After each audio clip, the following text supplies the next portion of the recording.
د افغان ښځو د زده کړو په اړه د ملا هیبت الله وروستي فرمان په اړه د اسلامي امارت په لیکو کې اختلاف.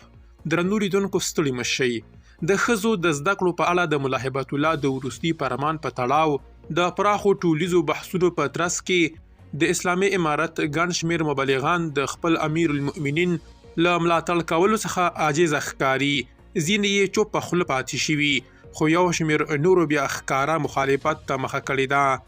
په دې لړ کې د اسلامي امارت مشهور مبلغ جنرال مبین په ټوکه او کنایه ویلي د الله شکر وباسم چې په ازموینه کې بریالی شوم، نه ګنډل شته نه غندل.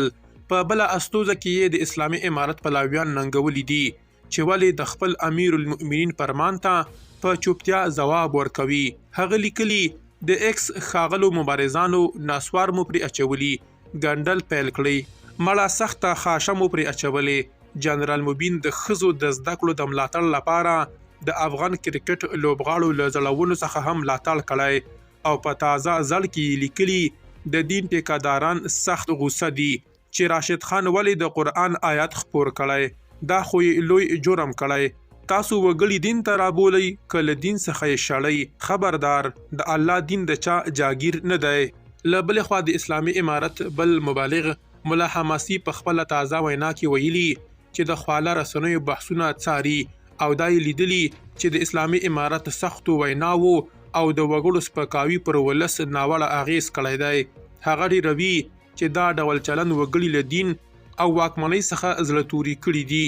مولا حماسي د عصري علومو اړوند د اسلامي امارت محدود نظر ته په کتو ویلي دي چې د اوسني وخت اړتیاو ته په کتو ټولنیزې زده کړې فرض دي.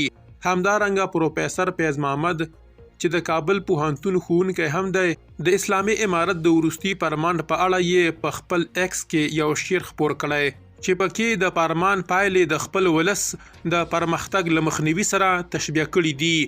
تبر می اخیسته خپل پخه وهم، تا ته اړتیا نشته زه یې ښه وهم. ور مې کړه کلونه د وجود وینه، اوس چې پر ثمر شوه هارې ښه وهم.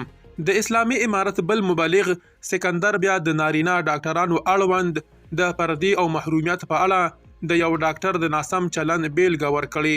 هغه ویلي هغه کسان چې نارینه ډاکټر محرم بولي او د ښځو پرده ترې نه بولي نو په انټرنیټ کې د ډاکټر شانداراز ویډیوګانې وګوري چې په میرانشاه کې یې څه کول. دا یادولو ده چې د ملا هیبت الله د دې وروستي فرمان په تړاو د ټولیزو غبرګونونو ترڅنګ د اسلامي امارت په لیکو کې دننه د اختلاف څرګندونې د دوی د مشرتابه لپاره یوه جدي ننګونه ګڼل کیږي. دا بېلابېل نظرونه او بحثونه ښیي چې په دې مسله کې پراخ اختلاف نظر شته دی چې د همدې له امله د اسلامي امارت دریځ له نړیوالو او کورنیو فشارونو سره مخ دی. درنو لیدونکو له مالتیا مو مننه.